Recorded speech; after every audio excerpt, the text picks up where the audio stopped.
Yan itong balon nga rin mga langga. Takaan mga langga. Ngayong umaga, Lunes pala mga langga, no? Holiday pa tayo ngayon mga langga, alas 8 na ng umaga. So dito tayo sa malapit sa may SM Just. Doon sa unahan na yan, SM Just na yan mga langga, dito sa may area ng Makati. Tama ba ko? SM Just? Bahala kayo dyan. Basta yun na yung sinasabi ko. Tara, kain muna tayo. Medyo malamig yung panahon mga langga, no? Dahil sa maulan-ulan, makulimlim yung kalangitan. Tara, kain tayo muna. Habang alas 8 pa lang at wala namang ganong biyahe kasi nga holiday.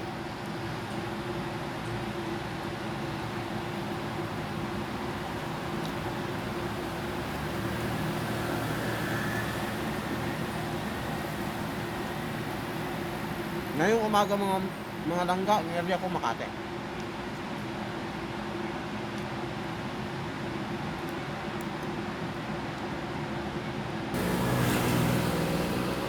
Pasahero ko pala kayo ng mga langga. Manila, alas 6.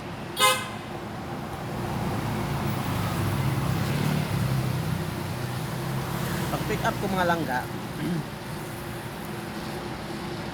pagdating ko sa pick up location, nagantay ako mga langga 5 minutes.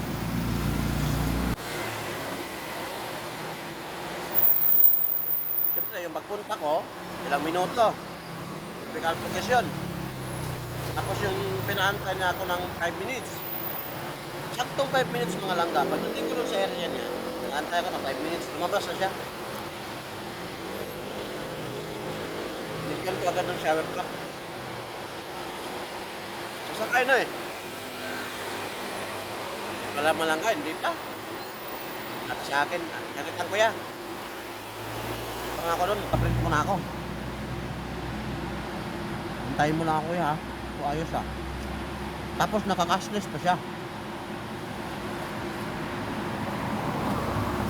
Ibig sabihin ng cashless mga langga, sa Gcash na siya nagbabayad. Pagbabayad niya mga langga, kung naituloy ko yon, hindi na siya magbabayad sa akin ng cash kasi naka-Gcash na siya.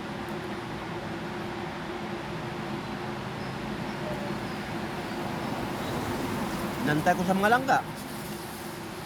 Mula sa 5 minutes pagdating niya, tapos pumasok siya dun sa kung saan siya magpapaprint.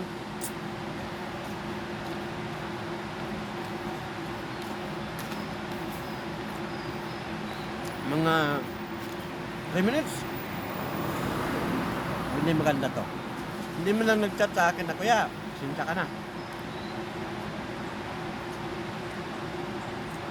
Wala mo lang ganun eh. Ginawa niya ako lang doon sa sariling driver o personal na driver. Ginawa kong malangga kasi 5 minutes, lagpas naman sa 5 minutes. Kasi nga, pagdating ng 5 minutes, pag wala pa rin yung pasahero dapat, hindi na namin i-cancel yun.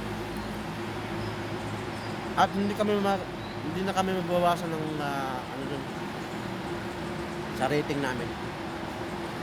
Nilagay lang namin doon passenger show, no show. Hanggang dito na lang. Taon ako, tabian ka ka.